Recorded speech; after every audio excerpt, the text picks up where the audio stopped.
Merci beaucoup. Bonjour, donc je suis Olivier Canara, je suis ingénieur, directeur du projet de la passerelle et je dirige l'agence DAIA Ingénierie à Lyon.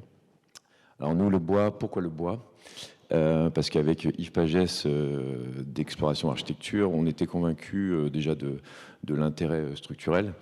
Et puis on aime bien les ouvrages d'art, donc on s'est lancé dans cette réponse à appel d'offres en conception-réalisation qui était lancée par la Solideo. Et finalement, le plus grand défi, c'était d'oser. Donc je remercie la Solideo de nous avoir fait confiance, parce que quand on arrive avec un groupement où on dit on va vous faire une passerelle en bois, quand il n'y a pas eu de référence existante de cette nature, l'idée c'est déjà d'y croire. Surtout qu'en plus il y avait tous les majors, on n'était pas avec une major, et je remercie encore Colas et Simonin d'avoir accepté de faire ce groupement avec nous.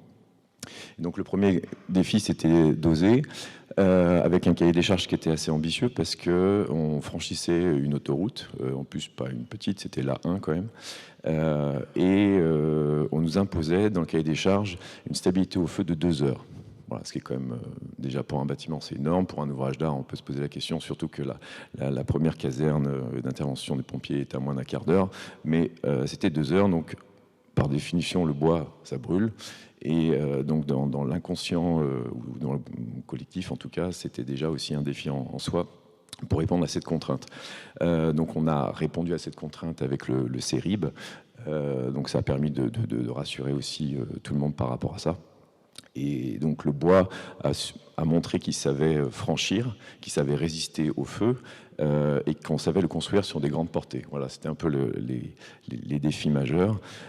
Et moi, je pense que je remercie là, tous les acteurs de la démarche pour le FIBois, parce que je pense qu'à travers tous ces projets-là, finalement, on a montré que le bois était devenu une industrie de pointe et qu'on était passé à l'heure de l'industrialisation, aussi bien avec le bois que d'autres matériaux. Donc on est sorti, je pense, de l'image de l'artisan local et qu'on est venu créer une vraie filière industrialisée avec des outils numériques de grande qualité. Vous avez vu les images là, de toute la filière Arbonix, etc. Simonin aussi a un outil industriel incroyable.